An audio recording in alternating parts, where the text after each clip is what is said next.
గోవిందాయన మహా హిందూ బదులందరికీ జై శ్రీరామ్.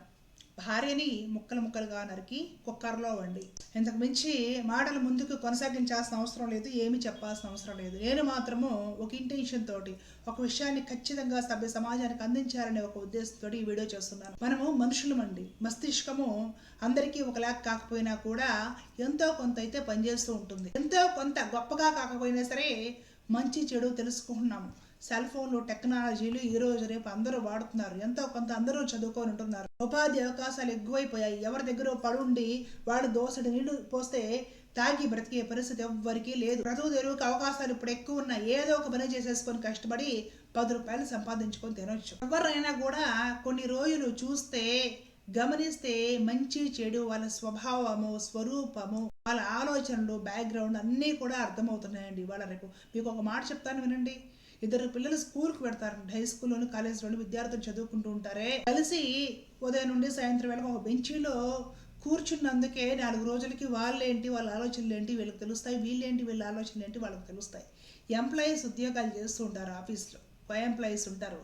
అవతల వ్యక్తులు ఎలాంటి వాళ్ళు, వాళ్ళ ఆలోచనలు ఎలా ఉంటాయి, అభిప్రాయాలు ఎలా మారుతూ ఉంటాయి, ఎలాంటి యాక్టివిటీస్ చేస్తూ ఉంటారు 4 రోజులు ఆఫీస్కి వెళ్ళగానే అర్థమైపోతుంది. ఇంట్లో జీవిత భాగస్వాముల్ని అర్థం చేసుకోలేరా? లేకపోతే గుడ్డిగా కళ్ళు మూసుకొని ప్రేమ దోమ అనుకుంటూ పాటలు పాడుకుంటూ ఈ టీవీ సీరియల్స్ సినిమాలు చూసి ఆ విధంగా బ్రతకాలనే ఆలోచనలతో ఏమైనా ఉన్నారా? జీవితం ఎప్పుడు సినిమా కాదు, టీవీ సీరియల్ అంతకంటే కాదండి. జీవితం జీవితమే అవుతుంది, గుర్తుపెట్టుకోండి. ఎప్పుడైనా సరే వివాహం చేసుకున్న తర్వాత భార్య కానీ భర్త కానీ ఎవరైనా సరే కొంతవరకు మనం సర్దుకోవచ్చు. ఏవో కొన్ని బలహీనతలు కొన్ని లోపాలు అందరిలో ఉండవచ్చు, మనుషులం కాబట్టి ఎవ్వరు కూడా పర్ఫెక్ట్ కాదు. మరి విచిత్రమైన ఆలోచనలు, వింత చేష్టలు, హింస, సరిగ్గా ఏమాత్రమో పరివర్తన లేని ఆలోచనలు, ఆ విధమైన భావజాలము ఉన్నాయని మీకు ఏమాత్రం అనిపించినా కూడా దయచేసి రిస్క్ తీసుకోకండి. టీవీ సీరియల్లో కార్తీక దీపం ఏదో సీరియల్ అనమాట. ఎట్లయినా సరే భర్త కోసం బ్రతకేయాలి అన్నట్లుగా ఉంటారు హీరోయిన్లు. సీరియల్స్లో అలాంటివి చూపిస్తారు. నేను చూడండి, నాకు పెద్దగా స్టోరీస్ తెలియవు, కానీ కొంచెము అర్థం అవుతాయి, క్షిప్తంగా అర్థం అవుతాయి. ఎన్ని చేసినా ఎన్ని అత్యాచారాలకు గురైనా జీవితం అంతా కూడా కన్నీళ్ళు లీటర్ కాలుస్తూనే ఉంటారు. ఆ సీరియల్ ఏమో 5 ఏళ్ళకి 10 ఏళ్ళకి కూడా అవ్వదు. అయిందమ్మయ్య అనుకునే లోపల సీజన్ 2 పార్ట్ 2 చూపించేస్తూ ఉంటారు. టీవీ సీరియల్స్లో హీరోయిన్ల కన్నీళ్ళకి అంతు పొంతు ఉండదు. అవి చూసి చాలా మంది మహిళలు కూడా ఎలా తయారవుతున్నారంటే, ఏదో గొప్పగా ఎవరు ఎన్ని చేసినా, దుర్మార్గాలు చేసినా, ద్రోహాలు చేసినా భగవంతుడు కూడా ఉన్నాడు అని సహించుకుంటూ ఏడ్చుకుంటూ సీరియల్స్ ప్రభావం ఎక్కువ. అలాగే ఎలా ఎంజాయ్ చేయాలి, ఆ పార్టీలు చేసుకోవాలి, ఈ షికారు తిరగాలి, అటు వెళ్ళాలి, ఇలా చేయాలి, అలా సర్ప్రైజ్ చేయాలి, వీటన్నిటికీ సినిమాల ప్రభావం ఎక్కువ. మీకు ఒక విషయం తెలుసా అంటే, నేను రియాలిటీ చెప్తున్నాను. చాలామంది వాళ్ళ జీవితంలో ప్రతి ఒక్క విషయము, జీవిత భాగస్వామితో వ్యవహరించాల్సిన విషయము, పిల్లలతోటి సాటి మనుషులతోటి వ్యవహరించాల్సిన విషయాలు కూడా టీవీ సీరియల్స్ సినిమాలు చూసి ఆ విధంగా డిజైన్ చేసుకుంటున్నారు, ప్లాన్ చేసుకుంటున్నారు. తెలుసా మీకు? ఇది చాలా దురదృష్టకరమైన విషయము. మీ ఆత్మవిశ్వాసాన్ని అలాగే ఆత్మగౌరవాన్ని ఇలాంటి అనుకరణలు చంపేస్తాయి, గుర్తుపెట్టుకోండి. నిజం చెప్తున్నానండి నేను. ఇలాంటి అనుకరణలు చంపేస్తాయి. నీకంటూ ఒక స్వయంగా ఆలోచన, మంచి చెడు తెలుసుకునే ఒక వివేకము, ఒక ప్లానింగు, ఎదుటి వాళ్ళు ఏమిటి అనేది సరైన డైరెక్షన్లో గమనించుకోవడము, సరిగ్గా అంచనా వేయడము, దానికంటే ముందు నీవెలాగా ఉన్నావు, నీ ఆలోచనలు ఏమిటి, అలాగే నీకున్న పరిస్థితులు ఏమిటి, నీకున్న సౌకర్యాలు ఏమిటి, నీ భవిష్యత్తు ఏమిటి, ప్రతిదీ కూడా ఒక మనిషి వివేకంతో అంచనా వేసుకోగలగాలి. వాళ్ళ ఆడపిల్లలు లవ్ జిహాదీలకు గురేసేసి ముక్కలై ఫ్రిడ్జ్లో ఉంటాం, భార్యను చంపి కుక్కర్లో పెట్టి ఉడకబెట్టడం, మొన్న ఒకడు పెళ్ళాన్ని చంపేసి మడత పెట్టి ఆ వీల్స్ సూట్ కేసు ఉంటుంది కదా, పెద్ద సూట్ కేసు, ఆ సూట్ కేసులో పెట్టేసేసి లాక్కెళ్తున్నాడు. మీతో బాటే ఉంటున్నప్పుడు కనీస పరిస్థితులు అంచనా వేయాలి. ఏమాత్రమైన ప్రమాదం ఉంది, వీళ్ళు తేడా అనిపించినప్పుడు దయచేసి బయటికి వెళ్ళడానికి ప్రయత్నం చేయండి. ఏం బ్రతకలేకపోం కదా, జీవితం కంటే విలువైంది ఏమి లేదు కదా. తల్లిదండ్రులు కష్టపడి పెంచి పెద్ద చేసింది, చదువు చెప్పించింది, కట్టాలిచ్చి పెళ్లి చేసింది, ఇంకొకటి చేతిలో ముక్కలు అయిపోవడానిక, ఇంకొకటి కుక్కర్లో పెట్టి ఉడకబెట్టానిక, సూట్ కేసులో పెట్టి మడత పెట్టానిక, ముక్కలు ముక్కలు చేసి ఫ్రిడ్జ్లో పెట్టి ఫ్రీజర్లో పెట్టడానికి చదువుకుంటున్నారు. విజ్ఞానాలు ఎటువుతున్నాయి అర్థం కావట్లేదు. చదువు ఉద్యోగాల కోసము, సాఫ్ట్వేర్ ఉద్యోగాల కోసము, జీతాల కోసమే తప్ప చదువు వలన మనుషుల్లో ఒక పరివర్తన రావడం కానివ్వండి, ఒక వివేకం జాగృతం అవడం కానీ ఉండట్లేదంటే మన విద్యా వ్యవస్థ అలాంటిది. ఏదైనా కూడా సహించాలి. ఎంతవరకు సహించుకురావాలి? ఒక పరిధి వరకు సహించుకురావాలి. భర్త గాని భార్య గాని అన్యాయాలు చేస్తుంటే, అక్రమాలు చేస్తుంటే, హింసలు పెడుతూ ఉంటే, టార్చర్, గ్రహహింస భార్య వల్ల జరగవచ్చు, భర్త వల్ల జరగవచ్చు. మహిళలు కూడా తక్కువేం కాదు. చాలా మంది మహిళలు వాళ్ళు చేసే వాళ్ళు చేస్తున్నారు. ఇక్కడ ఎవరిని వెనకేసుకురావట్లేదు. ఎవరి వల్ల అయినా సరే మహిళకి కానీ పురుషుడికి కానీ ప్రమాదం ఉంటుంది.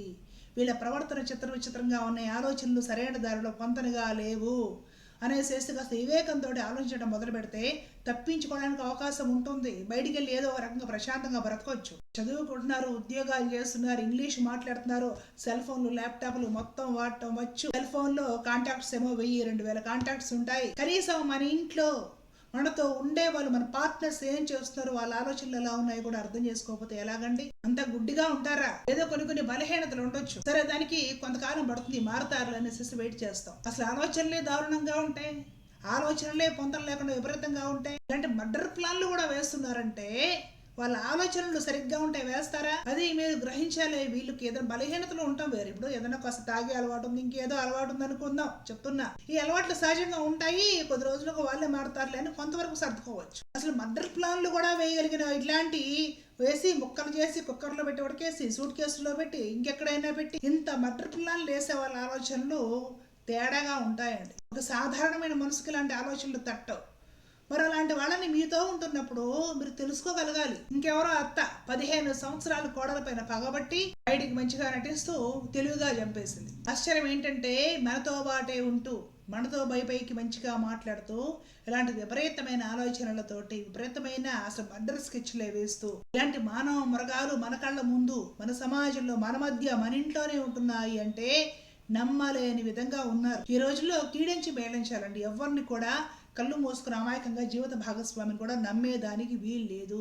జీవిత భాగస్వామిని, ఇంట్లో కుటుంబ సభ్యుల్ని, కడుపును పుట్టిన పిల్లలైనా సరే ఒక్కంట వాళ్ళ ఆలోచనలు, వాళ్ళ పరిస్థితులు, వాళ్ళు ఏ విధంగా ప్రవర్తిస్తున్నారో మొత్తం తెలివిగా తెలుసుకోవడంలో తప్పేమి లేదు. అలా చేయడం వలన మనం ఎవరిని మోసం చేసినట్లు కాదు. తెలుసుకోవాలి, ఒక కంట కనిపెట్టాలి, అందులో తప్పేమీ లేదు. అమాయకంగా కళ్ళు మూసుకొని సినిమా, టీవీ సీరియల్స్ లో హీరోయిన్లా ఉంటే ప్రాణాల మీదకి వచ్చేస్తుంది. ఏమైనా సరే, ఎప్పుడైనా సరే, వ్యవహారం ఎక్కడైనా సరే, ఎవరి పట్లైనా సరే తేడాగా అనిపించిందంటే ముందు మీ పెద్దవాళ్ళు, స్నేహితులు, సన్నిహితులు ఎవరైతే ఉంటారో వాళ్ళందరికీ ఫోన్ చేసి ఇన్ఫర్మేషన్ ఇవ్వండి. అక్కడ నుండి అర్జెంటుగా తప్పించుకోవడానికి ప్రయత్నం చేయండి. తప్పేమీ లేదు. ఎవరో ఏమనరు అన్నా కూడా పట్టించుకోకూడదు. జీవితమే ముఖ్యం, గుర్తుపెట్టుకోండి. బలహీనతలు కూడా జీవిత భాగస్వాములకి విపరీతంగా ఉంటే భరించాల్సిన అవసరం ఎవరికి లేదు. ఏదో 1-2 బలహీనతలు చిన్నవి ఉంటాయి, సర్దుకోవచ్చు, కొంతవరకు ఓకే. విపరీతంగా భరించి రావాల్సిన అవసరం లేదు. పిల్లల కోసం భరించాల్సిన అవసరం లేదు, సమాజం కోసం భరించాల్సిన అవసరం లేదు. బయటకు వెళ్ళి ఏదో ఒక పని చేసుకుని నిజాయితీగా భగవంతుడి మీద భారం వేసి బ్రతకొచ్చు, పిల్లల్ని కూడా బ్రతికించుకోవచ్చు. తాలిబొట్లు కట్టించుకునేది ముక్కలుగా చంపించుకోవడానికి కాదు. కొన్ని వార్తలు చూస్తుంటే గుండె తల్లడిల్లిపోతూ ఉంటుంది. ఎందుక ఈ బ్రతుకు విలువ లేదా? మనతో ఉండే మనుషులంటే విలువ లేదా? మనల్ని నమ్మొచ్చిన మనిషి లేదా, మనల్ని నమ్మొచ్చిన ఇల్లాలంటే విలువ లేదా? ఇష్టం వచ్చినట్లు పశువుల కంటే ఘోరంగా ప్రవర్తిస్తున్నారు కదా. మర్డర్ సినిమాలు కూడా దారుణంగా సస్పెన్స్ థ్రిల్లర్ సినిమాలు చూపిస్తున్నారండి. చాలా ప్రమాదకరమైనవి అవి. అసలు నిషేధించాలి, బ్యాన్ చేయాలి. మర్డర్లు 2 రకాలుగా చేయొచ్చు. సస్పెన్స్ పెట్టి మరీ చూపిస్తున్నారు. అలాంటి సినిమాలని అర్జెంట్గా గవర్నమెంట్ బ్యాన్ చేయాలి. అవి చూసే ఇలాంటి కొత్త ఆలోచనలు జనాల్లో పుట్టుకొస్తున్నాయి, గమనించండి. 2.5 గంటల సేపు ఇలాంటివే చూస్తూ ఉంటే మనసు మీద ప్రభావం పడకుండా ఉంటుందంటారా? ఇలాంటి సినిమాలు, సోషల్ మీడియాలో ఇలాంటి సీరియల్స్ కానివ్వండి, సన్నివేశాలు కానివ్వండి, ఏ మాత్రం చూపించకుండా చట్టపరంగా ప్రభుత్వం గట్టి చర్యలు తీసుకోవాలి. ఇలాంటి సినిమాలు తీసినా చూపించినా కఠినంగా శిక్షించాలి. వీటిని చూసి మనుషుల మీద ప్రభావం పడి సరిగ్గా ఉన్న వాళ్ళు కూడా ఆలోచనలు మారి పాడైపోతున్నారు. విపరీతమైన భావజనాలకు లోనవుతున్నారు. ఆ సేపట్లో హత్యలు చేయడానికి కూడా వెనకటం లేదు, గుర్తుపెట్టుకోండి. సమాజం మారాలండి. మారడానికి ప్రతి ఒక్కళ్ళు మనం అంతగా ప్రయత్నం చేసి తీరాలి. ఒక అవగాహన కోసం వీడియో చేస్తున్నానండి. సమాజంలో మంచి మార్పు రావాలని కోరుకుంటూ సత్యమేవ జయతే, ధర్మో రక్షత రక్షత, లోకా సమస్త సుఖినో భవంతు. జై శ్రీరామ్, జై భారత్, జై హింద్. కృష్ణార్పణం.